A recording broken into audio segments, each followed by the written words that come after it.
કેમ છો બધા વિદ્યાર્થી મિત્રો? મજામાં? આપ તમામ મિત્રોનું આજે ફરીથી આજના લેક્ચરની અંદર ખૂબ ખૂબ હાર્દિક સ્વાગત છે મિત્રો. લાસ્ટની અંદર આપણે ઘણા બધા ડિસીઝ કન્ડિશન જોયા. ઇન્ફ્લામેટરી બોવલ ડિસીઝની અંદર જે સિલિયક ડિસીઝ ને બધી સિલિયક ડિસીઝ ક્યાં મિત્રો ક્રોન્સ ડિસીઝ અને જે ડાયવર્ટિક્યુલાઇટિસ ને આપણા ઇન્ફ્લામેશન સ્મોલ ઇન્ટેસ્ટાઇન અને લાર્જ ઇન્ટેસ્ટાઇનનું થાય એની અંદર જે એના સાઇન સિમ્ટમ છે, એના મેનેજમેન્ટની અંદર આપણે શું કરવું જોઈએ, આપણી પ્રાયોરિટી વાઇઝ કઈ કેર છે, આપણે ડિટેલની અંદર લેક્ચરમાં જોયું. અને એક્ઝામ પર્પઝથી બહુ જ ઇમ્પોર્ટન્ટ ક્વેશ્ચન છે અને એની અંદરથી એક્ઝામ પર્પઝથી બહુ જ ઇમ્પોર્ટન્ટ ટોપિક છે ને એમાંથી ઘણા બધા મિત્રો ક્વેશ્ચન પૂછાય છે વારંવાર. તો તમે રેગ્યુલરલી જોડે જોડે લેક્ચર અટેન્ડ કરી અને એના રિલેટેડ MCQ સોલ્વ કરતા રહેજો, જેથી કરીને એક્ઝામમાં કોઈ બી જગ્યાએ ક્વેશ્ચન પૂછાય તો આપણી કોઈ બી જગ્યાએ ખામી ના હોવી જોઈએ. હવે એના પછીનો મિત્રો એક ઓટોઇમ્યુન ડિસઓર્ડર છે, જેને આની અંદરથી પણ ઘણી બધી વાર એક્ઝામમાં ક્વેશ્ચન પૂછાતા હોય છે, સિલિયક ડિસીઝ કે જે ગ્લુટીન સેન્સિટિવિટી આપણે એન્ટરોપેથી એને કહીએ છીએ કે એક ઓટોઇમ્યુન ડિસઓર્ડર છે.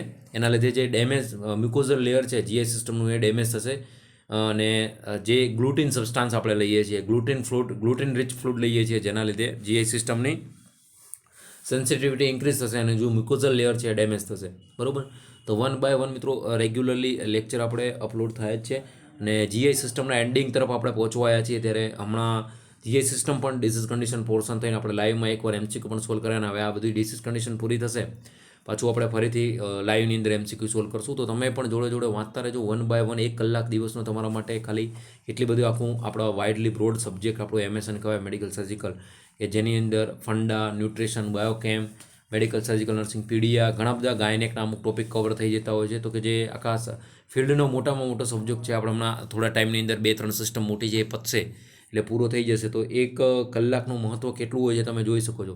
ઘણા બધા મિત્રો એવા છે કે જે રેગ્યુલરલી ઇન્સ્ટ્રક્શન આપવામાં આવે છે, ફોલો કરે છે, આના રિલેટેડ MCQ સોલ્વ કરે છે અને લાઈવમાં કોન્સ્ટન્ટ સાથે સાથે જોડાય છે. તો એ જે કોન્સ્ટન્ટ હાર્ડવર્ક સાથે જે અબકી બાર 1903 પાનું સપનું છે તમારું અને તમારા મા બાપનું, એને સાકાર કરવામાં તમને કોઈ મિત્રો નહીં રોકી શકે. તો કોન્સ્ટન્ટ કન્ટિન્યુટી, પેશન્સ અને હાર્ડવર્ક સાથે મહેનત કરતા રહેજો. હવે મિત્રો સિલિયક ડિસીઝ જે છે એક ઓટોઇમ્યુન ડિસઓર્ડર છે કે જેની અંદર જે ગ્લુટીન સબસ્ટાન્સ, ગ્લુટીન રિચ ફૂડ હશે એ તમે લેશો તો એના લીધે શું થશે, એની સેન્સિટિવિટી જે પેશન્ટની અંદર હશે, ઓટોઇમ્યુન જેને બાય જીનેટિકલી પેશન્ટને ઓટોઇમ્યુન ડિસઓર્ડર છે જીનેટિકલી મળ્યો હોય અથવા તો પોતાની ઓવન ઇમ્યુન સિસ્ટમ જે ગ્લુટીન રિચ ફૂડ છે એનાથી સેન્સિટિવ છે, તો એ GI સિસ્ટમની જે મ્યુકોઝલ લેયર છે એને ડેમેજ કરશે અને એના લીધે ઘણા બધા સાઇન સિમ્ટમ જોવા મળશે પેશન્ટને. જોઈએ સિલિયક ડિસીઝ શું છે. એનું બીજું મિત્રનું નામ છે ગ્લુટીન સેન્સિટિવિટી એન્ટરોપેથી. આ પણ ધ્યાન રાખજો. તો આપણું સિલિયક ડિસીઝ એ જ છે, gluten sensitivity enteropathy. It is the autoimmune medical condition which damage to the mucosal layer of the small intestine. Small ઇન્ટેસ્ટાઇનનું જે મ્યુકોઝલ લેયર છે, ઇનર લાઇનિંગ છે, એને શું કરશે? ડેમેજ કરશે. Occur following ingestion of substance called gluten. બરાબર? Gluten sensitivity જેને કહીએ છીએ કે એક ઓટોઇમ્યુન ડિસઓર્ડર છે. પોતાની ઇમ્યુનિટી, જે ગ્લુટીન રિચ ફૂડ લો છો તમે, કોઈ બી જે પેશન્ટને સિલિયક ડિસીઝ હશે, જે પોતાની જ ઇમ્યુનિટી પોતાના GI સિસ્ટમ ઉપર એટેક કરશે. બરાબર? એને કહીશું આપણે ઓટો ઇમ્યુનિટી. એ શાના લીધે થશે? ગ્લુટીન રિચ ફૂડ લઈશું આપણે, જેની અંદર વધારે માત્રામાં ગ્લુટીન હશે. તો એ ગ્લુટીનની સેન્સિટિવિટીના લીધે GI સિસ્ટમ છે એનું મ્યુકોઝલ લેયર છે ડેમેજ થશે અને આને આપણે કહીશું સિલિયક ડિસીઝ, ગ્લુટીન સેન્સિટિવિટી એન્ટરોપેથી. સ્ટેટિસ્ટિકલી આપણે એનું ઇમ્પોર્ટન્ટ એટલું બધું નથી, પણ તોય જનરલ જોઈ લઈએ. 1 in the 200 કેનેડિયન અને 3,30,000 કેનેડિયન ઇન ટોટલ, 3,30,000 કેનેડિયન છે કે જેની અંદર સિલિયક ડિસીઝ ઓટોઇમ્યુન પોતાની બોડી પોતાના ઉપર એટેક કરી અને મ્યુકોઝલ લાઇનિંગને સ્મોલ ઇન્ટેસ્ટાઇનમાં ડેમેજ કરે છે. Increase risk the genetic predisposition, genetic જેને ડિસ્પોઝિશન હશે, બરાબર, એની અંદર વધારે રિસ્ક છે. ઓપ્ટન મિસડાયગ્નોઝ હોય તો is more common in the Caucasian, more frequent in women, rate have the nearly double in the last 50 years. 25 યરની અંદર ડબલ એનો રેશિયો છે. More commonly diagnosed in children, 73,000 in total. 73,000 ચાઇલ્ડની અંદર જે ટોટલ છે એની અંદર મોસ્ટ કોમનલી ચિલ્ડ્રનની અંદર ડાયગ્નોઝ થયું છે. 50% of client have the few અથવા નો ઓબિયસ સિમ્ટમ. 50%ની અંદર કોઈ સિમ્ટમ જોવા મળતા નથી. તો આ સ્ટેટિસ્ટિકલી ડેટાનું આપણે એટલું ઇમ્પોર્ટન્ટ નથી, પણ તમે જે એનું ડેફિનેશન છે ધ્યાન રાખજો કે સિલિયક ડિસીઝ એક ઓટોઇમ્યુન ડિસઓર્ડર છે અને ગ્લુટેન સેન્સિટિવિટીના લીધે પોતાની જે ઇન્ટેસ્ટાઇનલની મ્યુકોઝા છે એ શું થાય છે? ડેમેજ થાય છે. એની ઇટિયોલોજી, પેથોલોજી જોવા જઈએ મિત્રો સિલિયક ડિસીઝની, તો એની અંદર શું થશે? જ્યારે તમે ગ્લુટીન રિચ ફૂડ લેશો તો શું થશે? When the gluten is ingested, તમે ગ્લુટીન રિચ ફૂડ લેશો એની અંદર શું થશે? When the gluten ingested and creates systematic immune and inflammatory response. જ્યારે તમે ગ્લુટેન રીચ ફૂડ લેશો, કોઈ બી ફૂડ લેશો કે જેની અંદર ગ્લુટેનની માત્રા વધારે હશે અને એ તમે ગ્લુટેન રીચ ફૂડ લીધું તો શું કરશે, તમારી જે જીઆઈ સિસ્ટમની આખી સિમ્પેથેટિક ઇમ્યુન સિસ્ટમ છે એ એક્ટિવેટ થશે અને એના લીધે ઇન્ફ્લામેટરી રિસ્પોન્સ આવશે. અને ઇન્ફ્લામેટરી રિસ્પોન્સના લીધે શું છે, ડેમેજ એન્ડ ફ્લેટન ધ ઇન્ટેસ્ટાઇનલ વિલાઈ. જે ઇન્ટેસ્ટાઇનલની અંદર વિલાઈ છે જે એબ્ઝોર્બ્સ કરવાનું કામ કરે છે અને જે મ્યુકોઝલ લાઇનિંગ છે જે કે પેરિસ્ટાલિસિસ મૂવમેન્ટ માટે પણ જરૂરી છે, ડાયજેશન એબ્ઝોર્પ્શન માટે પણ જરૂરી છે. તો એના લીધે શું થશે, એ ડેમેજ થવાના લીધે અંદર ઇન્ફ્લામેટરી રિએક્શન આવશે અને પેશન્ટને ડાયજેશન અને એબ્ઝોર્પ્શનના પ્રોબ્લેમ થશે. This can cause malformation. હું કહું છું મિત્રો, malabsorption, difficulty of essential macro and માઇક્રોન્યુટ્રિયન.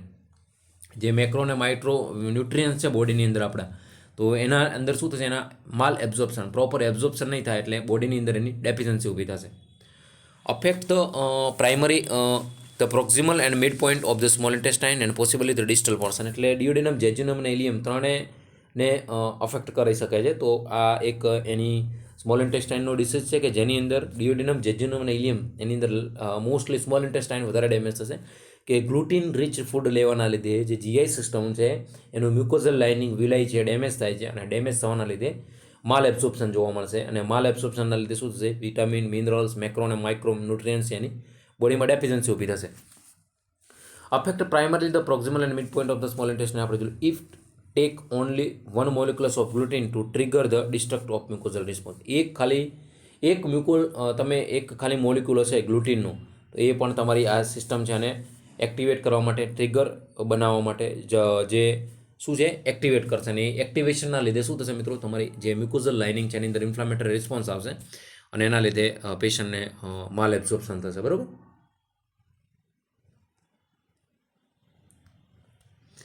પછી એના સાઇન સિમ્ટમની અંદર શું જોવા મળશે મિત્રો, પેથોફિઝિયોલોજી આપણે જોઈએ. Common symptom is chronic diarrhoea. એ પેશન્ટની અંદર પ્રોપર ડાયજેશન એબ્સોર્પ્શન નહીં થાય તો એના લીધે શું જોવા મળશે, ક્રોનિક ડાયરિયા જોવા મળશે. સ્ટીઓરિયા, પ્રોપર જે તમે કોઈ બી ફૂડ લો છો, ફોર એક્ઝામ્પલ ફેટ લો છો, પ્રોટીન, કાર્બોહાઈડ્રેટ જે ફૂડની અંદર હશે, એ ફેટી સબસ્ટાન્સનું પ્રોપર એબ્ઝોર્પ્શન નહીં થાય તો એ શું થશે, સ્ટૂલ મારફતે બહાર નીકળશે. એને કહીશું આપણે સ્ટીટોરિયા. એન્ડ માલ ઓર્ડર સ્ટૂલ. પેશન્ટની અંદર સ્ટૂલમાંથી ખરાબ વાસ આવશે કારણ કે પ્રોપર ઓબ્ઝોર્પ્શન નહીં થાય અને એબ્ઝોર્પ્શન નહીં થાય તો શું થશે, પેશન્ટને સ્ટૂલની અંદરથી એને આપણે હેલિટોસિસ પણ અમુકવાર બેડ સ્મેલ આવે એને હેલિટોસિસ કહીએ છીએ માઉથમાંથી. અને જે સ્ટૂલની અંદરથી માલોડર સ્મેલ આવે એની અંદર જે મલેના કહીએ છીએ સ્ટૂલ ઇન બ્લડ, બરાબર, બ્લેક કલરનું સ્ટૂલ, એની અંદર બ્લડ સબસ્ટન્સ હશે પણ આની અંદર સ્ટૂલની અંદરથી સ્મેલ આવશે પેશન્ટને. કોન્સ્ટિપેશન જોવા મળશે પેશન્ટને, પ્રોપર એબ્ઝોર્પ્શન નહીં થાય તો. Weight loss and poor weight gain. પેશન્ટને એબ્સોલ્યુટલી મિત્રો જે ડાયજેશન અને એબ્ઝોર્પ્શન થતું નથી તો એના લીધે શું થશે, વેસ્ટ પ્રોડક્ટ જે બોડીની અંદર જે ડાયજેશન અને એબ્ઝોર્પ્શન થઈ અને સ્ટૂલ મારફતે બહાર નીકળવું જોઈએ એની જગ્યાએ ડાયરિયા, વોમિટિંગ થઈ અને પેશન્ટને કોન્સ્ટન્ટ જો ડાયરિયા રહેશે તો શું થશે, ફ્લુઇડ લોસ થશે અને ફ્લુઇડ લોસ થશે તો એના લીધે શું થશે, બોડીની અંદર વેઇટ લોસ થવાની શક્યતા છે. Delayed puberty, missed menstrual period. Obviously proper માત્રાની અંદર જે ન્યુટ્રિશનલ જોઈએ એ નહીં હોય તો હોર્મોનલ ઇમ્બેલેન્સ લીધે એના લીધે પ્યુબર્ટી પણ ડિલે થશે અને મેચ્યુરેશન પીરિયડ છે એ પણ મિસ થશે. બ્રેથલેસનેસ, પેશન્ટને બ્રીથિંગ ડિફિકલ્ટી પણ થશે. ફટીક જોવા મળશે, પેશન્ટને થાક 100% લાગશે, પેશન્ટને પ્રોપર ડાયજેશન એબ્સોર્પ્શન નહીં થાય, ભૂખ પ્રોપર લાગશે નહીં, પેશન્ટને જે ખાય ડાયરિયા મારફતે બહાર નીકળશે એટલે પેશન્ટ વારંવાર થાકી જશે. Abdominal clamping, bloating. પેશન્ટને બ્લોટિંગ અને ક્રેમ્પિંગ એબડોમિનલની અંદર પેશન્ટને પેઇન જોવા મળશે, ક્રેમ્પિંગ જોવા મળશે. ઇરિટેબિલિટી અથવા તો એપથી, જે પેશન્ટને વારંવાર ઇરિટેટ થઈ જશે, પેશન્ટ કોન્સ્ટન્ટ ડાયરિયા પ્રેઝન્ટ રહેશે એટલે easily bruised, muscles cramp and joint pain. Lactose intolerance પેશન્ટની અંદર જોવા મળશે, ન્યુઝિયા વોમિટિંગ જોવા મળશે. પેશન્ટને મેઇન જે સિલિયક ડિસીઝવાળા પેશન્ટની અંદર શું કોન્સ્ટન્ટ ડાયરિયા, પરસિસ્ટન્ટ ડાયરિયા જોવા મળશે અને એના લીધે પેશન્ટને વેઇટ લોસ થશે. પેશન્ટનું બોડી છે જે એનું વેઇટ છે સાવ ઉતરી જશે, માલ નરિશ્ડ પેશન્ટ થઈ જશે અને ફ્લુઇડ ઇલેક્ટ્રોલાઇટ ઇમ્બેલેન્સ થઈ અને ન્યુટ્રિશનની ડેફિશિયન્સી થશે પેશન્ટ અને થાકી જશે પેશન્ટ વારે વારે. બરાબર. કોમ્પ્લિકેશન સિલિયક ડિસીઝના લીધે કઈ થઈ શકે, તમે અહીંયા જોઈ શકો છો મિત્રો, આ કોલોન તમારું જે કોલોનોસ્કોપીની અંદર છે આ શું થશે તમે જોઈ શકો છો કે જે ગ્લુટીન રીચ ફૂડના લીધે એની ઇન્ફ્લામેટરી રિએક્શન આવશે અને સબમ્યુકોઝલ અને મ્યુકોઝલ લેયરને ડેમેજ કરશે તો અંદરથી અહીંયા બ્લીડિંગ પણ તમે જોઈ શકો છો, સ્કાર ફોર્મેશન થઈ. તો કોમ્પ્લિકેશન ખાસ માલ ન્યુટ્રિશન, કારણ કે પેશન્ટને એબ્ઝોર્પ્શન અને ડાયજેશન જ નહીં થાય તો પેશન્ટને શું થશે, જે પ્રોપર માત્રાની અંદર ફૂડ મળવું જોઈએ એનું એબ્ઝોર્પ્શન થઈને બોડીની અંદર દરેક ઓર્ગન સુધી પહોંચવું જોઈએ, પહોંચશે નહીં તો એના લીધે માલ એબ્ઝોર્પ્શન અને ગ્રોથ ડિલે, જે પ્રોપર ગ્રોથ થવો જોઈએ નહીં થાય. ઓસ્ટિયોપોરોસિસ 100%, કેલ્શિયમ, વિટામિન ડીની ડેફિશિયન્સીના લીધે પ્રોપર બોનનું ડેવલપમેન્ટ નહીં થાય, ગ્રોથ નહીં થાય તો એને આપણે ઓસ્ટિયોપોરોસિસ કહીશું. લેક્ટોઝ ઇન્ટોલરન્સ જોવા મળશે, પેશન્ટને પ્રોપર ડાયજેશન જ નહીં થાય, એબ્ઝોર્પ્શન જ નહીં થાય લેક્ટોઝનું તો એ પેશન્ટની અંદર લેક્ટોઝનું લેવલ છે એના લીધે એબ્ડોમિનલ પેઇન અને ડાયરિયા જોવા મળશે. અને જો ટ્યુમર વધારે પડતી થશે પેશન્ટને તો એને આપણે કહીશું મેલિગ્નન્ટ ટ્યુમર ને કેન્સર. ઇન્ટેસ્ટાઇનલ લિમ્ફોમા અને બોવેલ કેન્સર પણ થઈ શકે છે. અને ન્યુરોલોજિકલી જોવા જઈએ તો સીઝર અને પેરિફરલ ન્યુરોપેથી, કારણ કે પ્રોપર જે ન્યુરોન્સને પણ કામ કરવા માટે અમુક વિટામિન્સ અને મિનરલની જરૂર છે, એ નહીં મળે તો જે કોઓર્ડિનેશન હોવું જોઈએ ઇન્ફોર્મેશન માટે ન્યુરોન્સનું એ નહીં રહે, અને એના લીધે પેરિફરલ ન્યુરોપેથી અને સીઝર પણ પેશન્ટની અંદર જોવા મળશે. તો એના કોમ્પ્લિકેશન થઈ શકે. ધ્યાન રાખજો, માલન્યુટ્રિશન, ઓસ્ટિયોપોરોસિસ, લેક્ટોઝ ઇન્ટોલરન્સ, કેન્સર અને ન્યુરોલોજિકલ સિમ્ટમ જોવા મળશે. ડાયગ્નોસિસ આપણે કઈ રીતે મિત્રો કરી શકીએ? તો એની અંદર બ્લડ ટેસ્ટ છે, સ્ક્રેનિંગની અંદર કે પ્રોપર ગ્લુટીન રીચ ફૂડ છે, તો ગ્લુટીનની માત્રા વધી ગઈ છે, તો એની અંદર મેઇન બ્લડ ટેસ્ટ છે. એન્ડોસ્કોપી, પેશન્ટનું જે અંદરનું કોલોન છે એને વિઝ્યુલાઇઝ કરવા માટે સ્કોપ નાખીને આપણે ગોલ્ડ સ્ટાન્ડર્ડ ટેસ્ટ છે, ઇન્ટરનલ મ્યુકોઝલ બાયોપ્સી લેવા માટે પણ. અને કેપ્સ્યુલ એન્ડોસ્કોપી કે આખી એક્ઝામાઇન એન્ટાયર સ્મોલ ઇન્ટેસ્ટાઇનની અંદર આપણે એક વાયરલેસ કેમેરો નાખી અને પિક્ચર લઈશું અને પેશન્ટને આખું ઇન્ટેસ્ટાઇનલ વોલનું ઓબ્ઝર્વેશન કરીશું કે એકચ્યુઅલમાં કયા ઇન્ફેક્શન અને ઇન્ફ્લામેશન થયેલું છે, બરાબર. Both biopsy and blood test result may be difficult to the interpret if client has been the gluten-free diet. જો ગ્લુટીન-ફ્રી ડાયટ પેશન્ટ લેતું હશે તો એને ડિફિકલ્ટ રહેશે આપણે ડાયગ્નોસ કરવું. પણ જે પેશન્ટ ઓલરેડી જેને ઇન્ફેક્શન ઇન્ફ્લામેશન થાય છે, ઓટો ઇમ્યુન પોતાની બોડી ઇફેક્ટ કરે છે, તો એ પેશન્ટને આપણે ઇઝીલી બ્લડ ટેસ્ટ થ્રુ અને એન્ડોસ્કોપી થ્રુ આપણે ડાયગ્નોસ કરી શકશું. તો આ એક બહુ ઇમ્પોર્ટન્ટ અને ઘણી બધી વાર એક્ઝામમાં ઇન્ફ્લામેટરી બોવલ ડિસીઝ કન્ડિશનમાંથી અને સિલિયક ડિસીઝમાંથી ક્વેશ્ચન પૂછાય છે. એન્ડોસ્કોપી આપણે જોઈ લીધી કે જેની અંદર આપણે એન્ડોસ્કોપ નાખી અને વિઝ્યુલાઇઝ કરશું અંદર. આ procedure use to visualise examine the upper digestive system with the tiny camera. Tiny કેમેરો નાખી આપણે અપર ડાયજેસ્ટિવ સિસ્ટમનું આપણે વિઝ્યુલાઇઝેશન કરવું હોય તો એને આપણે પ્રોસિજરને કહીશું એન્ડોસ્કોપી. અહીંયા તમે જોઈ શકો છો એક સર્જન છે, એના હાથમાં સ્કોપ છે અને લેટરલ પોઝિશન આપી અને પેશન્ટને અંદરનું ઓર્ગન વિઝ્યુલાઇઝ કરશે, બરાબર, સ્કોપ નાખીને. પ્રિપેરેશન તો આપણે કીધું પેશન્ટને સ્ટોપ ટેકન મેડિકેશન 8 કલાક કે 12 કલાક પહેલાં આપણે પેશન્ટને NBM કરી દઈએ છીએ, બરાબર.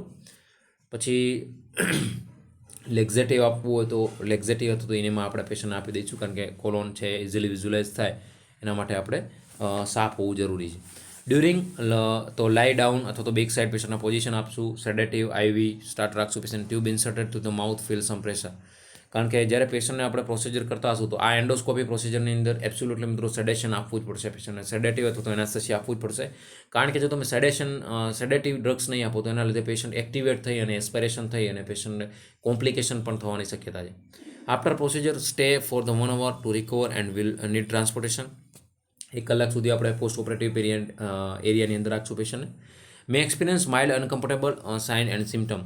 એના લીધે માઇનોર અનકમ્ફર્ટેબલ થઈ શકે છે પેશન્ટને, તો એને આપણે કોન્સ્ટન્ટ ઓબ્ઝર્વેશનમાં રાખીશું પેશન્ટને. અને એના લીધે શું થશે, પેશન્ટને કોન્સ્ટન્ટ ઓબ્ઝર્વેશનમાં રાખીશું તો મિત્રો કોઈ બી કોમ્પ્લિકેશન કે બ્લીડિંગ કે હિમોપ્ટાઇસિસ કે કંઈ જોવા મળશે પેશન્ટને, અથવા તો ડ્યુરિંગ ડાયરિયા કે સ્ટૂલ પાસ કરે ત્યારે કોઈ પેશન્ટને અંદર બ્લીડિંગ જોવા મળે છે, કોઈ એબ્ડોમિનલ ક્રેમ્પિંગ આવે છે, તો કંઈ અંદર બેમરેજ થવાની શક્યતા હોય તો આપણને ખબર પડી જશે, બરાબર.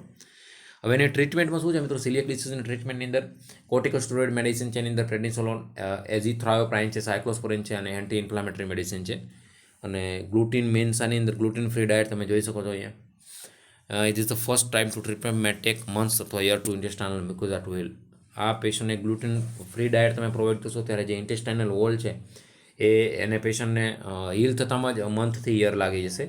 એટલે જે પ્રમાણેની પેશન્ટને જરૂરિયાત હોય અને એ પ્રમાણે આપણે પેશન્ટને ડાયટ થેરાપી પ્રોવાઈડ કરશું. ને એમાંય સિલિયક ડિસીઝવાળાને તો આપણે સ્પેશિયલી ગ્લુટીન-ફ્રી ડાયટ જ પ્રોવાઈડ કરવાનું. તો આની પ્રાયોરિટી વાઇઝ કેર પૂછે નર્સિંગ કેરની અંદર તો સિલિયક ડિસીઝની ડેફિનેશન જ એ છે કે વધારે પડતું ગ્લુટીન લેવાના લીધે પોતાની બોડી ઓટો ઇમ્યુન પોતાના ઉપર જ એટેક કરે છે, તો એ પેશન્ટને આપણે ગ્લુટીન-ફ્રી ડાયટ પ્રોવાઈડ કરશું. આ ધ્યાન રાખશું સિલિયક ડિસીઝ. અહીંયા સિલિયક ડિસીઝનો એક ન્યુટ્રિશનલ થેરાપીનો ચાર્ટ આપેલો છે, એની અંદર મેડિકલ ન્યુટ્રિશન થેરાપીમાંથી તો આ બધા અલગ અલગ ફૂડ છે, જે કે યલો ફૂડ એટલે ગ્લુટેન-ફ્રી ડાયટ છે, બરાબર. Nuts, potato, quinoa, rice, sago, seeds, soy, tapioca, ટેલિફેબ, વ્હાઇટ રાઈસ, યુકા, બરાબર. આ બધા શું છે, ગ્લુટેન-ફ્રી ડાયટ હશે. ફૂડ ટુ અવોઇડ, કયા ફૂડ અવોઇડ કરવાના, વીટ બધા including einkorn, emmer, spelt, kamut, wheat starch, wheat bran, wheat germ, cracked wheat, આ બધું આપણે અવોઇડ કરવાનું છે. બેરીઝ, રાઈસ, બરાબર. અને અધર વીટ પ્રોડક્ટ જે છે આને આપણે આ બધું ટોટલી શું છે અવોઇડ કરવાનું. Process of food may be contain wheat, barley, rice. ટૂંકમાં જે ગ્લુટીન-ફ્રી ડાયટ છે આપણે લેવાનું છે સિલિયક ડિસીઝવાળા પેશન્ટની અંદર, બરાબર. એટલું ધ્યાન રાખવાનું. એની અંદર આપણે પેશન્ટને હેલ્થ એજ્યુકેશન આપશું. Teach educated how to read food labels, કઈ રીતે આપણે ફૂડની ઉપર લખેલું છે ગ્લુટીન ફ્રી ડાયટ છે કે નહીં એ વાંચીને આપણે એને યુઝ કરીશું. અવોઇડ ગ્લુટીન કન્ટેનિંગ પ્રોડક્ટ, એના ઉપર ગ્લુટીન લખેલું જોઈએ એ ગ્લુટીન કન્ટેનિંગ પ્રોડક્ટ હોય તો એને આપણે અવોઇડ કરીશું. એની સાથે સાથે પેશન્ટને માલ એબ્ઝોર્પ્શન જોવા મળશે તો વિટામિન અને મિનરલ સપ્લિમેન્ટ પણ આપશું. સપોર્ટની અંદર ફાઇનાન્શિયલ કન્ડિશન જો પેશન્ટને જોવા મળે તો એને આપણે ફિઝિકલી, મેન્ટલી અને ફાઇનાન્શિયલની જરૂર પડે તો એને આપણે સપોર્ટ કરીશું. કોલોબરેશન તો ડાયટેશિયન અને કોમ્યુનિટી રિસ્પોન્સ, તો આપણે ડાયટિશિયનની સાથે લઈને અને પેશન્ટની ટ્રીટમેન્ટમાં મેક્સિમમ જે હિલિંગ આવે એવી આપણે કોશિશ કરીશું. બરાબર, તો ધ્યાન રાખજો મિત્રો. અહીંયા સપોર્ટની અંદર ફાઇનાન્શિયલ કન્ડિશન લખેલું છે મિત્રો. આપણે ફાઇનાન્શિયલ કન્ડિશન તો ક્યાં આપણે પેશન્ટને પ્રોવાઈડ કરવા જવાના, પણ બને ત્યાં સુધી આપણે ડાયટ થેરાપીની અંદર એને પેશન્ટને મેન્ટેન કરવા માટે કહીશું. બરાબર, હવે એના ડાયગ્નોસિસ જો છે તો એના માટે આપણે પેઇન રિલીંગ માટે પેશન્ટને પ્રોવાઈડ કરીશું. નોર્મલ એલિમિનેશન પેટર્ન, એનું સ્ટૂલ યુરિન ઇઝીલી પાસ થઈ જાય, એમાં ખાસ સ્ટૂલ છે એના માટે આપણે પેશન્ટને પ્રોપર ડાયટ, ગ્લુટીન ફ્રી ડાયટ લેશે તો ડાયરિયા થતું હોય અને કઈ રીતે કયા ટાઈપના ડાયરિયા છે આપણે ચાર્ટની અંદર મેન્ટેન કરવા માટે કહીશું. સ્ટૂલ આવે છે તો એની અંદર બ્લડ છે કે ફેટી સબસ્ટન્સ લાગે છે, કોન્સ્ટિપેટેડ છે કે એને પેશન્ટને આપણે વોચ કરવા માટે કહીશું. ફ્લુઇડ ઇલેક્ટ્રોલાઇટ બેલેન્સ ઇમ્બેલેન્સ થઈ જશે માલ એબ્ઝોર્પ્શનના કારણે, તો એ પણ આપણે મેન્ટેન કરવા માટે કહીશું. ન્યુટ્રિશનલ બેલેન્સ ઇમ્બેલેન્સ થશે ફ્લુઇડ ઇલેક્ટ્રોલાઇટ એટલે 100% થવાનું, તો આપણે એ પણ આપણે પેશન્ટને પ્રોવાઈડ કરીશું. રેસ્ટ માટે રિડ્યુસિંગ એન્ઝાઇમ, સ્ટ્રેસ આના રિલેટેડ હશે, વારંવાર ડાયરિયા પેશન્ટમાં જોવા મળશે તો એ અને સાયકોલોજીકલ સપોર્ટ આપશું. કોપિંગ મિઝુર આપણે ઇન્હાન્સ કરશું. સ્ક્રીન બ્રેકડાઉન થાય તો એના માટે વિટામિન સી જે સપ્લિમેન્ટ છે એ પણ આપીશું. Monitor and managing potential complication, આના લીધે કોઈ કોમ્પ્લિકેશન ના થાય એના માટે આપણે પેશન્ટને મેનેજ કરવા માટે મેક્સિમમ આપણે ફિઝિકલી, સાયકોલોજીકલી સપોર્ટ પેશન્ટને પ્રોવાઈડ કરીશું. બરાબર, તો આ ધ્યાન રાખજો, બહુ ઇમ્પોર્ટન્ટ ડિસીઝ કન્ડિશન છે અને ઘણી બધી વાર એક્ઝામમાં આઈબીએમ ઇન્ફ્લામેટરી બોવલ કન્ડિશન અને એક આપણું ડાયવર્ટિક્યુલાઇટિસ છે, ક્રોન્સ ડિસીઝ છે, આ બધામાંથી ઘણી બધી વાર એક્ઝામમાં ક્વેશ્ચન જોવા મળે છે. હવે એબ્ઝોર્પ્શન અને એલિમિનેશન પેટર્નની અંદર કયા ડિસઓર્ડર છે એ જોઈ લઈએ, નાના બધા. એની અંદર ફર્સ્ટ છે માલ એબ્ઝોર્પ્શન. મિત્રો, માલ એબ્ઝોર્પ્શન માટે આપણે બધા ડિસીઝ કન્ડિશન જોઈએ, એની અંદર માલ એબ્ઝોર્પ્શન જોવા મળે છે. Condition when one or more nutrients are not digest or absorb, પણ ટર્મિનોલોજી છે એટલે જોઈ લેવાની કે એવી કન્ડિશન છે કે જેની વન અથવા તો એના કરતાં વધારે ન્યુટ્રિયન્ટ છે નોટ ડાયજેસ્ટ અથવા એબ્ઝોર્બ્સ, એને આપણે કહીશું માલ ન્યુટ્રિશન. એના ઘણા બધા કોઝિસ હોઈ શકે, મલ્ટિપલ સ્કોટીઝ હોઈ શકે, લેક્ટેસ ડેફિશિયન્સી હોઈ શકે, સ્પ્રુની અંદર સિલિયક અથવા ટ્રોપિકલ ડિસીઝ કન્ડિશન હોઈ શકે. ટ્રીટમેન્ટની અંદર શું છે, ડિપેન્ડન્ટ ટાઈપ્સ આના લીધે થાય છે. લેક્ટેસ તો હોલ્ડ મિલ્ક પ્રોડક્ટ, સિલિયક તો હોલ્ડ ગ્લુટીન પ્રોડક્ટ, ટ્રોપિકલ સ્પ્રૂ તો એન્ટીબાયોટિક, ફોલિક એસિડ પેશન્ટને પ્રોવાઈડ કરીશું. તો જે પ્રમાણેનો ડિસીઝ કન્ડિશન હોય એ પ્રમાણે આપણે પેશન્ટની ટ્રીટમેન્ટ કરીશું. એના પછી બીજું મિત્રો આ કોમન છે ડાયરિયા. તો ડાયરિયાની અંદર the passage of the loose liquid stool with increase the frequency associated with cramping abdominal pain. ગ્લુટેનવાળા પેશન્ટની અંદર છે, માલ એબ્ઝોર્પ્શન સિન્ડ્રોમવાળા પેશન્ટની અંદર છે, ડાયવર્ટિક્યુલાઇટિસવાળા પેશન્ટની અંદર, જે સિસ્ટમની અંદર ઇન્ટેસ્ટાઇનલ ડિસીઝ કન્ડિશન છે એની અંદર મોસ્ટ કોમનલી પેશન્ટને એમઆઈ જે સ્મોલ ઇન્ટેસ્ટાઇન ને લાર્જ ઇન્ટેસ્ટાઇન છે એની અંદર ડાયરિયા જોવા મળશે પેશન્ટ. કોઝિસની અંદર છે ફૂડ છે, એલર્જી, ઇન્ફેક્શન, સ્ટ્રેસ, ફિકલ ઇમ્પેકેશન પ્રોપર ના થાય એટલે કોન્સ્ટિપેશન પેશન્ટને, ટ્યુબ ફીડિંગ અને મેડિકેશન, આ બધા કોઝિસના લીધે ડાયરિયા થઈ શકે છે. એની અંદર પણ ઇન્ફ્લામેટરી ડિસીઝ કન્ડિશન છે એની અંદર ખાસ એનું મેઇન સાઇન સિમ્પટમ ડાયરિયા જ છે. અને આપણે સિલિયક ડિસીઝ અત્યારે જોઈએ એની અંદર પણ complication usually temporary can be dehydration, malnutrition. ડાયરિયાના લીધે તમારે ડિહાઇડ્રેશન થઈ શકે, માલન્યુટ્રિશન થઈ શકે અને હાઇપોવોલેમિયાના લીધે પેશન્ટનું બીપી ફોલ ડાઉન થઈ શકે છે. તો આ ખાસ ધ્યાન રાખવું કે ડાયરિયા જ્યારે પણ પેશન્ટની અંદર, અને ચાઇલ્ડની અંદર તો મોસ્ટ કોમન કોઝિસ છે ડેથ માટેનો, ઇન્ફન્ટ મોર્ટાલિટી રેટ માટેનો મોસ્ટ કોમન કોઝિસ છે ડાયરિયા. બરાબર, તો ચાઇલ્ડની અંદર પણ જો ડાયરિયા હોય તો આપણે એને વહેલામાં વહેલા ORS આપી અને હાઇડ્રેશન થેરાપી ઉપર લઈ પેશન્ટને એને ટ્રીટ કરશું. એના કોમ્પ્લિકેશન રૂપે તમને કીધું એ પ્રમાણે મિત્રો માલનરિશ પેશન્ટ થઈ શકે છે, ડિહાઇડ્રેટ થઈ શકે છે અને બીપી ફોલ ડાઉન પેશન્ટનું થઈ શકે છે. ટ્રીટમેન્ટ કેલની અંદર મિત્રો એની કંઈ છે નહીં, હર્નિયોગ્રાફી, હર્નિયોપ્લાસ્ટી, જો હર્નિયાનું હોય તો આની અંદર એને કંઈ લેવા દેવા નથી. જો હર્નિયાના લીધે જો ડાયરિયા થાય તો એની આપણે ટ્રીટમેન્ટ કરી શકીએ છીએ. Care absence of strangulation, monitor activity, general surgery intervention with જે પ્રમાણનો પ્રોબ્લેમ હોય એ પ્રમાણે આપણે પેશન્ટના ટ્રીટમેન્ટ આપીશું. જેથી કે ફોર એક્ઝામ્પલ સિલિયક ડિસીઝ છે તો ગ્લુટીન રીચ ફૂડ લેવાના લીધે ગ્લુટીનની સેન્સિટિવિટીના લીધે ઇન્ફેક્શન, ઇન્ફ્લામેશન થઈ અને મ્યુકોઝલ વોલની અંદર ઇરોઝન થઈ અને બ્લીડિંગ થાય છે, તો એ આપણે ગ્લુટીન ફ્રી ડાયટ પેશન્ટને પ્રોવાઈડ કરશું. બરાબર, તો જે પ્રમાણનો કોઝિસ હશે એ પ્રમાણે આપણે પેશન્ટને ટ્રીટમેન્ટ પ્રોવાઈડ કરશું. એના પછી મિત્રો છે constipation. Hard, dry, infrequent stool pass with difficulty. Constipation ડાયરિયાનું ઓપોઝિટ. ડાયરિયાની અંદર લિક્વિડ સ્ટૂલ પાસ થાય છે, આની અંદર hard, dry, frequently stool pass થાય. પેશન્ટને 2-3 દિવસ સુધી સ્ટૂલ પાસ નહીં થાય તો ડાયરિયા પણ એટલું જ ખરાબ છે, એની સામે કોન્સ્ટિપેશન પણ એટલું જ ખરાબ છે. કોઝિસ તો એની અંદર ઇનએક્ટિવિટી, એકની એક જગ્યાએ પેશન્ટ હશે, એને કોઈ એક્ટિવિટી નહીં હોય, બરાબર, બેડ રિડન પેશન્ટ હશે, ઇગ્નોરેડ અર્જ, વારંવાર ટોયલેટ આવે છે પણ પેશન્ટ જતું નથી, અર્જ છે એને અવોઇડ કરે છે, ડ્રગ છે કોઈ એની સાઇડ ઇફેક્ટ છે, એજ રિલેટેડ ચેન્જીસ, જો વધારે એજ હશે મોટી તો એની અંદર કોન્સ્ટિપેશનની કોમન કોમ્પ્લિકેશન છે. એના લીધે સ્ટ્રેટિંગ, વાલ્સવર મેન્યુઅર સ્ટ્રેટિંગ થઈ શકે છે અંદર, અને ફિકલ ઇમ્પેકેશન પણ થઈ શકે છે. એના લીધે રેક્ટલ ટીયર્સ પણ થઈ શકે છે, અને રેક્ટલ બ્લીડિંગ પણ થઈ શકે છે, અને હેમરોઇડ પણ થઈ શકે છે કોન્સ્ટિપેશનના લીધે. જ્યારે તમે પેશન્ટને સ્ટૂલ પાસ કરવા માટે એ એનર્જી લગાવશે અને એના લીધે શું થશે કે એની જે વેસલ્સ છે, બ્લડ વેસલ્સ, બરાબર, તો એ બહાર આવી શકે છે અને આપણે હેમરોઇડ કરશું, અને એના લીધે ટીયર્સ પણ થઈને બ્લીડિંગ પણ થઈ શકે છે. ટ્રીટમેન્ટ કેરની અંદર પણ મિત્રો આની અંદર એ કંઈ નથી. કોન્સ્ટિપેશન હોય તો એને આપણે ઇનેમા આપીશું અને ફાઇબર ડાયટ પેશન્ટને પ્રોવાઈડ કરશું, અને જે પ્રમાણેનું કોઝિસ હશે એ પ્રમાણે જો કોઈ ડ્રગ્સના લીધે થતું હશે સાઇડ ઇફેક્ટ હોય આપણે ડ્રગ પેશન્ટને હોલ્ડ કરાવીશું. એના પછી મિત્રો ઇન્ટેસ્ટાઇનલ ઓબ્સ્ટ્રક્શન, આ બધું તમે આપણે ઇન્ફ્લામેટરી બોવલ ડિસીઝ કન્ડિશન જોઈએ, તમે વારનું જંક ફૂડ ખા કરો છો, પ્રોપર તમારું પેટ સાફ નથી થતું, અને ફોર એક્ઝામ્પલ આ ઇન્ટેસ્ટાઇનલ લ્યુમેન છે, તમે પેટ સાફ બરોબર નથી થતું, આ કન્ટેન અહીંયા બધું જમા થાય છે, તમે ફૂડ ખાવો જોઈએ, તો શું થશે પછી અહીંયા સડો એક દિવસ પેદા થશે, અને સડો પેદા થયાના લીધે અહીંયા ઇન્ટેસ્ટાઇનલ ઓબ્સ્ટ્રક્શન થઈ જશે. પછી આ પાર્ટને આપણે કટ કરીને અહીંયા એનાસ્ટોમોસિસ કરવું પડશે. તો અત્યારના આ ટાઈમની અંદર તો ફૂડ એ બહુ મોસ્ટ લાઈફ જીવવા માટેનો મોસ્ટ ઇમ્પોર્ટન્ટ, આપણા માટે જિંદગી જીવવા માટે લાઈફસ્ટાઈલને મેન્ટેન કરવા માટેનું એક માધ્યમ છે કે એને આપણે હેલ્ધી ફૂડ કહીએ તો તમારી હેલ્થ સામે સારી રહેશે. Intestinal obstruction exit when there is obstruction in the normal flow of intestinal content through the intestinal tract. આ intestinal tract છે એ નોર્મલી હેલ્ધી પેરિસ્ટાલિસિસ મૂવમેન્ટથી આગળ વધે છે, પણ અહીંયા કંઈ પ્રોબ્લેમ ના લીધે આગળ જતું નથી, એને કહીશું આપણે ઇન્ટેસ્ટાઇનલ ઓબ્સ્ટ્રક્શન. મિકેનિકલ હોઈ શકે, pressure on the intestinal wall, paralytic હોઈ શકે, intestinal muscular unable to propel content along with the bowel, એટલે કોઈ ડિસીઝ કન્ડિશનના લીધે હોઈ શકે. મિકેનિકલ અને પેરાલાઇટિક હોય ઇન્ટેસ્ટાઇનલ મસલ્સના કોઈ પ્રોબ્લેમના લીધે હોઈ શકે છે. મે બી પાર્સલ હતો તો કમ્પ્લીટ પાર્સલ પણ હોઈ શકે અને કમ્પ્લીટ પણ હોઈ શકે છે.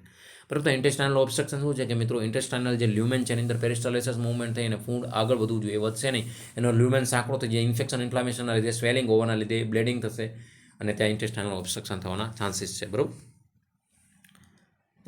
ઇન્ટેસ્ટાઇનલ ઓબ્સ્ટ્રક્શનના કોઝિસ શું છે? સ્મોલ બોવેલ હોય તો એની અંદર એડેશન ઇઝ મોસ્ટ કોમન, ઇન્ટુસસેપ્શન છે, એક આંતરડું બીજાની અંદર ગાંઠ વળી જશે, ઘૂસી જશે, વોલ્વોલસ છે, પેરાલાઇટિક ઇલિયસ છે, એબ્ડોમિનલ હર્નિયા છે, આ બધા ડિસીઝ કન્ડિશન છે કે જેના લીધે ઇન્ટેસ્ટાઇનલ ઓબ્સ્ટ્રક્શન થઈ શકે છે. લાર્જ બોવેલની અંદર જોવા જઈએ, મોટા આંતરડાની અંદર, તો કાર્સિનોમા છે, ડાયવર્ટિક્યુલોસિટી છે, ઇન્ફ્લામેટરી બોવેલ ડિસીઝ છે, અને વોલ્વોલસ છે. તો આ બધી ડિસીઝ કન્ડિશન છે કે જે ઇન્ટેસ્ટાઇનલ ઓબ્સ્ટ્રક્શન કરી શકે છે. Small bowels versus large bowel. Sign symptom intestinal ઓબ્સ્ટ્રક્શનના લીધે સિવિયર પેઇન જોવા મળશે પેશન્ટને, ડાયરિયા, વોમિટિંગ અને ઇનડાઇજેશન જોવા મળશે પેશન્ટને. અબડોમિનલ પેઇન, ખાસ વોમિટિંગ છે, પાસ બ્લડ અને મ્યુકસ, નો સ્ટૂલ, બ્લડ અને મ્યુકસ પાસ થશે, કારણ કે પ્રોપર માત્રાની અંદર ડાયજેશન એબ્ઝોર્પ્શન નહીં થાય, જે ફૂડ લીધું છે એક જગ્યાએ ઓબ્સ્ટ્રક્શનના લીધે આગળ પાસ નથી થતું અને પેશન્ટ જોર કરશે તો એ થશે. નો ગેસ, પેશન્ટને ફ્લેક્ચ્યુએશન પણ નહીં થાય. ઓવર ટાઈમ સાઇન ડિહાઇડ્રેશનના સાઇન જોવા મળશે. લાર્જ ઇન્ટેસ્ટાઇન હશે તો સિમ્ટમ ડેવલપ સ્લોલી, કોન્સ્ટિપેશન જોવા મળશે, ડિસ્ટન્ડેડ અબડોમિનલ, બધા પેશન્ટને અંદર સ્ટૂલ પાસ નથી થતું તો બધું અંદર ઇન્ટેસ્ટાઇનમાં ભરાઈ જશે, એટલે અબડોમેન ડિસ્ટન્સ થઈ જશે. ક્રેમ્પી, લોઅર અબડોમિનલ પેઇન એન્ડ ફિકલ વોમિટિંગ, પેશન્ટને શું થશે? અબડોમિનલ સિવિયર પેઇન થશે અને વોમિટિંગ થશે પેશન્ટને. તો આ ઇન્ટેસ્ટાઇનલ ઓબ્સ્ટ્રક્શનના લીધે આપણને પણ ખબર છે કે જે નોર્મલ ફ્લોરા છે ઇન્ટેસ્ટાઇનનું એની અંદરથી પાસ નહીં થાય પ્રોપર ગેસ ને બધું, જે સ્ટૂલ છે તો શું થશે? અંદરને અંદર ભરાઈ રહેશે, તો પેશન્ટને ઇનડાઇજેશન થશે, વોમિટિંગ, અબડોમિનલ ક્રેમ્પિંગ, સિવિયર અબડોમિનલ પેઇન જોવા મળશે, બરાબર, કોન્સ્ટિપેશન પેશન્ટને જોવા મળી શકે છે, બરાબર. તો આ આપણે જે ઇન્ટેસ્ટાઇનલ ઓબ્સ્ટ્રક્શનવાળું છે એ પેશન્ટની અંદર સાઇન સિમ્ટમ જોવા મળી શકે. મેનેજમેન્ટ શું છે મિત્રો? તો મેનેજમેન્ટ માટે સ્મોલ અને લાર્જ ઇન્ટેસ્ટાઇનની અંદર ડીકમ્પ્રેશન થેરાપી આપણે આપી શકીએ છીએ, સ્ટ્રેંગ્યુલેટ ધેન સર્જરી. જો ડીકમ્પ્રેશન થેરાપીથી ના થાય તો આપણે પેશન્ટને એ પાર્ટને, ફોર એક્ઝામ્પલ અહીંયા ઓબ્સ્ટ્રક્શન છે તો આને કટ કરી અને આ પાર્ટને અહીંયા આના જોડે એનાસ્ટોમોસિસ કરી નાખશું, બરાબર. ફોર એક્ઝામ્પલ ડિયોડેનમ જેજ્યુનમ હોય તો ડિયોડેનમને કટ કરી અને ગેસ્ટ્રો ડિયોડેનોસ્ટોમી, એ ગમે તે આપણે એનાસ્ટોમોસિસ જે પાર્ટની અંદર પ્રોબ્લેમ હોય એ પાર્ટને કટ કરી અને આગળના પાર્ટ જોડે એ પાર્ટને જોડી જઈશું, બરાબર. ફોર એક્ઝામ્પલ ઇલિયમની અંદર પ્રોબ્લેમ છે, ડિયોડેનમ જેજ્યુનમ કમ્પ્લેન્ટ છે, ઇલિયમ ઓબ્સ્ટ્રક્શન છે, ઇલિયમ પાર્ટને કટ કરી અને જેજ્યુનમને જે સિકમ છે લાર્જ ઇન્ટેસ્ટાઇનનો એસેડિન કોલોન એના જોડે જોડી દઈશું, એના જોડે એનાસ્ટોમોસિસ કરી દઈશું. Care same as a gastric surgery, management of NG tube, એની અંદર પણ તમે નેઝોગેસ્ટ્રિક ટ્યુબ નાખીને પેશન્ટને ફીડિંગ આપી શકો છો. અથવા તો પછી જેવું આવું એનાસ્ટોમોસિસ કરીને સ્ટમક ઓબ્સ્ટ્રક્શનની અંદર કટ કરેલું છે જો ઇન્ટેસ્ટાઇન, તો એને આપણે લિક્વિડ, સેમી સોલિડ અને પછી ધીમે ધીમે રહીને જેમ જેમ એનું હિલિંગ આવે એના પ્રમાણે આપણે એને સોલિડ તરફ લઈ જઈશું પેશન્ટને. એના પછી મિત્રો લાસ્ટ એક એપેન્ડિસાઇટિસ છે કે આપણું સાઈડની અંદર જે સિકમ છે રાઈટ સાઈડની અંદર અહીંયા એપેન્ડિક્સ એક પાર્ટ છે અને એની અંદર ઇન્ફેક્શન ઇન્ફ્લામેશન થશે તો એને આપણે કહીશું એપેન્ડિસાઇટિસ, બરાબર. Appendix no known of the function in the body. એપેન્ડિક્સના કોઈ ફંક્શન નથી. ઓપનિંગ બીકોક ઓબ્સ્ટ્રક્ટેડ અને obstruction interfere with the drainage of the secretion from the appendix. એના લીધે અંદર સડો થઈને તમારે પસ પણ થઈ શકે છે એબ્ડોમિનલ કેવિટીની અંદર, અને એના લીધે પેરિટોનાઇટિસ પણ થઈ શકે છે. તો એપેન્ડાઇસાઇટિસ એક ઇન્ફ્લામેશન ઇન્ફેક્ટરી કન્ડિશન છે એપેન્ડિક્સની.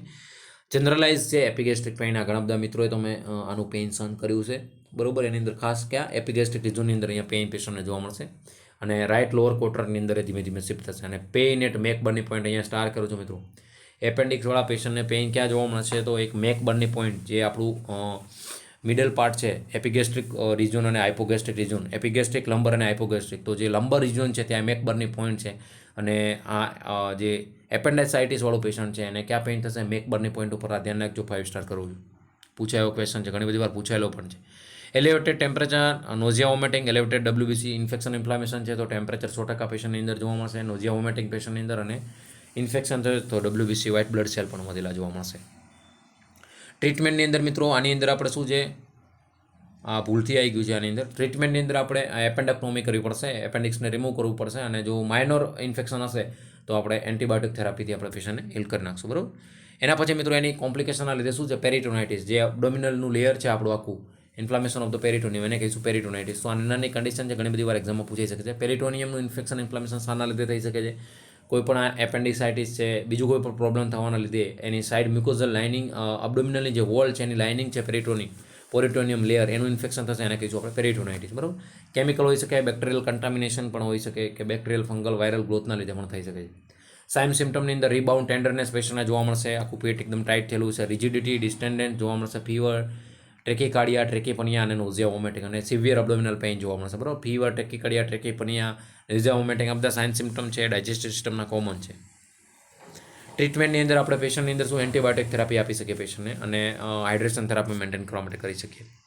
અબ્ડોમિનલ હર્નિયા, જે પોર્ટ્યુઝન ઓફ ધ ઇન્ટેસ્ટાઇનલ, જે ઇન્ટેસ્ટાઇન છે પોર્ટ્યુઝન વોલની બહાર નીકળી જશે વિકલ અબ્ડોમિનલ વોલ દ્વારા, એને કહીશું આપણે અબ્ડોમિનલ હર્નિયા, બરાબર. Protrusion of the intestine through the weakness in the abdominal wall, abdominal વોલની વીકનેસના લીધે જે ઇન્ટેસ્ટાઇન છે બહાર નીકળી જશે. રિડ્યુસેબલ અને ઇરિડ્યુસેબલ, રિડ્યુસેબલ બી છે અને ઇરિડ્યુસેબલ બી છે, એની અલગ અલગ ટાઈપ છે. ઇન્ગ્વાઇનલ કેનાલ થ્રુ નીકળશે ઇન્ગ્વાઇનલ હર્નિયા. અમ્બિલિકલ જે કોડની આપણો અમ્બિલિકલ રિજન છે ત્યાંથી નીકળશે તો અમ્બિલિકલ હર્નિયા. ફિમોરલ અને નીચે ઇન્સિઝનલ હર્નિયા, બરાબર. ઇન્ગ્વાઇનલ, અમ્બિલિકલ, ફિમોરલ અને ઇન્સિઝનલ હર્નિયા. સાઇન સિમ્ટમની અંદર સ્મૂથ લમ્પ ઇન ધ અબ્ડોમેન, તમને આમ એકદમ પોચું આખું અબ્ડોમેન લાગશે. યુઝ્યુઅલી નોટ પેઇનફુલ નહીં હોય. It intractable severe pain is present. જો વારંવાર પેશન્ટના ઇન્ટેસ્ટાઇનલ ઓબ્સ્ટ્રક્શન થશે અને એના લીધે જો જે આપણું સ્ટૂલ પ્રોપર પાસ નહીં થાય, અને પેશન્ટને જે ફૂડ છે પેરિસ્ટાલિસિસ મૂવમેન્ટથી આગળ પાસ નહીં થાય, અને ઓબ્સ્ટ્રક્શન થશે, ત્યારે પેશન્ટને સિવિયર પેઇન થશે, બરાબર. તો આની અંદર આપણે તમે હર્નિયોગ્રાફી કરી શકો છો, હર્નિયોપ્લાસ્ટી કરી શકો છો. આ એકનું એક રિપીટ થઈ ગયું છે આગળ, અહીંયા બરોબર છે. આ પેશન્ટની અંદર હર્નિયોપ્લાસ્ટી, હર્નિયોગ્રાફી તમે કરી શકો છો. Absence of strangulation monitor activity, general surgery, intervention with surgery, બરાબર. એની અંદર આ પેશન્ટને જે અબ્ડોમિનલ કેવિટીની અંદર ઓપનિંગ કરી અને જે ઇન્ટેસ્ટાઇનલ બહાર નીકળ્યું છે એને પ્રોપર અબ્ડોમિનલ કેવિટીની અંદર મૂકી, અને પાછી એક ત્યાં જાળી આવે છે, બરાબર, એ મૂકી અને પાછા આપણે પેશન્ટને સ્ટીચ લઈ લઈશું, એને કહીશું હર્નિયોપ્લાસ્ટી, બરાબર. તો મિત્રો આપણી ડાયજેસ્ટિવ સિસ્ટમ હતી કે એના ડિટેલની અંદર આપણે 8 થી 9 લેક્ચર એનાટોમી ફિઝિયોલોજીની પાછળથી ડિસીઝ કન્ડિશનની અંદર એક ડિસીઝ કન્ડિશન ડિટેલની અંદર આપણે લીધી છે. હવે ખાલી આપણી gastroesophageal reflux disease, GERD disease condition બાકી છે, એ આપણે નેક્સ્ટ લેક્ચરની અંદર લઈ લઈશું. તો GERD પતાયા પછી આપણે લાઈવમાં MCQનું સેશન રાખીએ, અને પછી આપણે GS સિસ્ટમ પણ પૂરી કરી દઈશું. તો 1 by 1 સિસ્ટમ આખી આપણો સબ્જેક્ટ પૂરો થવાના આરે છે, ત્યારે તમે મિત્રો આપ સૌને વિનંતી છે કે તમે પણ સાથે સાથે લેક્ચર ભરી અને MCQ સોલ્વ કરી અને કન્ટિન્યુટી રાખજો, જેથી કરીને 1 by 1 એક કલાક તમે જો રેગ્યુલર લેક્ચર ભરતા હશો તો તમારા એક સાથે 5 થી 6 સબ્જેક્ટ આની અંદર જ કવર થઈ જશે. અને એક્ઝામ પર્પઝથી બહુ ઇમ્પોર્ટન્ટ છે કે આટલે જે આપણે આટલું ભણીએ છીએ એની અંદરથી 30 થી 40 માર્ક્સનું તમારું કવર થઈ જશે આખું મેઇન. એની અંદર પીડીએફ પણ અમુક આવી જાય છે, ગાયનેક પણ આવે છે, ન્યુટ્રિશન, બાયોકેમિસ્ટ્રી તો આવી જાય છે, ફંડા પણ આવી જાય છે. તો આ ઘણા બધા સબ્જેક્ટને કોરિલેટેડ કરતો સબ્જેક્ટ છે. તો એનો આપણો એન્ડિંગ તરફ છે. હવે ખાલી આપણી નર્વસ સિસ્ટમ બાકી છે, એન્ડોક્રાઇન બાકી છે અને કાર્ડિયો બાકી છે. આ 3 સિસ્ટમ બાકી છે, બીજી બધી આપણે સિસ્ટમો 1 by 1 લઈ લીધી છે. તો તમે ધ્યાન રાખજો. હવે આના પછી એક GERDનું એક નાનું લેક્ચર હશે, એ અપલોડ થયા પછી તમારે લાઈવમાં MCQ સોલ્વ કર્યા પછી આપણે બીજી સિસ્ટમ તરફ જઈશું. તો જોડે વાંચતા રહેજો મિત્રો. આ બધું બહુ ઇમ્પોર્ટન્ટ કન્ડિશન છે. કાલે પણ જે લેક્ચર લીધું હોય ઇન્ફ્લામેટરી બોવલ ડિસીઝ કન્ડિશનની અંદર જે ક્રોન્સ ડિસીઝ છે, આપણે સિલિયક ડિસીઝ, ડાયબેટિક્યુલાઇટિસ, બરોબર. તો આમાંથી ઘણી બધી વાર એક્ઝામમાં ક્વેશ્ચન પૂછાયા છે. પછી પેપ્ટિક અલ્સર છે, પછી આપણે GERD લઈશું, એ ઘણી બધી વાર એક્ઝામમાં ક્વેશ્ચન પૂછાયેલા છે. તો ધ્યાન રાખજો. આના રિલેટેડ MCQ સોલ્વ કરજો. અને ક્યાંય બી કંઈ ક્વેરી હોય અને કંઈ તકલીફ હોય, ક્યાંય ડિમોટિવેટ થાવ, ત્યાં અમે ગમે ત્યારે જરૂર પડે ત્યારે યાદ કરજો મિત્રો. વિડીયોને લાઇક, શેર અને તમારે જેટલા કલીગ છે એની અંદર શેર કરી દેજો, જેથી બધાને લાભ મળે અને બધા મિત્રો લેક્ચર ભરી અને MCQ સોલ્વ કરી શકે. બરાબર? તો વિડીયોને લાઇક, શેર અને મિત્રો હજી સુધી જો ચેનલને સબસ્ક્રાઇબ ના કરી તો તમારા માટે એક માત્ર ગુજરાતમાં તમારો ભાઈ તમારા માટે નિસ્વાર્થ ભાવે સેવા કરી રહ્યો છે. તો એના માટે તમે તમારા એક સર તરીકે ગણો કે ગુરુ તરીકે ગણો. તો મિત્રો આના પછી આપણે લાસ્ટ ટોપિક હતું, આના પછી એક GERD ટોપિક બાકી રહેશે, ગેસ્ટ્રોઇસોફેજિયલ રિફ્લક્સ ડિસીઝ. અને એ પતે પછી એને આપણે લાઈવમાં MCQ સોલ્વ કરશું. અને લાઈવમાં MCQ સોલ્વ થઈ જાય એટલે આપણું આ પણ સિસ્ટમ પૂરી થશે. બાકીની સિસ્ટમ આપણે 1 by 1 કરતાં આપણો આખો સબ્જેક્ટ પૂરો કરી દઈશું. અને આમ કરતાં આપણી એક્ઝામ સાથે આપણે લાસ્ટની અંદર અબકી બાર 1903 પારની એક સીટ બુક કરી અને તમારું અને તમારા ફેમિલીનું જે સપનું છે એ સાકાર કરી અને આપણે ગવર્મેન્ટ ઓર્ડર સાથે મળીશું. તો વાંચતા રહેજો, વિડીયોને લાઇક અને તમારા બધા કલીગના ગ્રુપમાં શેર કરીને ચેનલને જો સબસ્ક્રાઇબ ના કરી તો મિત્રો કરી દેજો, જેથી અહીંથી લેક્ચર અપલોડ થાય તમારા સુધી યુટ્યુબ નોટિફિકેશન આપી દે. બરાબર? તો ફરીથી કાલના લેક્ચરની અંદર GERDમાં મળી અને પછી એનો સેશન આપણે લાઈવનું રાખીશું MCQનું. તો બધા મિત્રો લાઈવની અંદર પણ આવવાનું રાખજો, જેથી તમારી અહીંયા જે ભરો છો કન્ટેન્ટ એ તમારું ત્યાં ઇમ્પ્લિમેન્ટ થાય અને MCQ પણ એક્ઝામની અંદર અલગ અલગ પેપરમાંથી પૂછેલા છે એ આપણે અલગ અલગ બુકોમાંથી રિફર કરીને લઈએ છીએ. ક્વોલિટેટિવ કન્ટેન્ટ બેસ્ટમાં બેસ્ટ તમને આપવાનું કોશિશ કરીએ છીએ નિસ્વાર્થ ભાવે. તો ત્યાં પણ તમે સોલ્વ કરજો, જેથી કરીને 1 by 1 પ્રેક્ટિસ થતી રહે. તમામ મિત્રોનો ખૂબ ખૂબ આભાર મિત્રો. કાલે ફરીથી નવા લેક્ચરની અંદર મળીશું. જય દ્વારકાધીશ.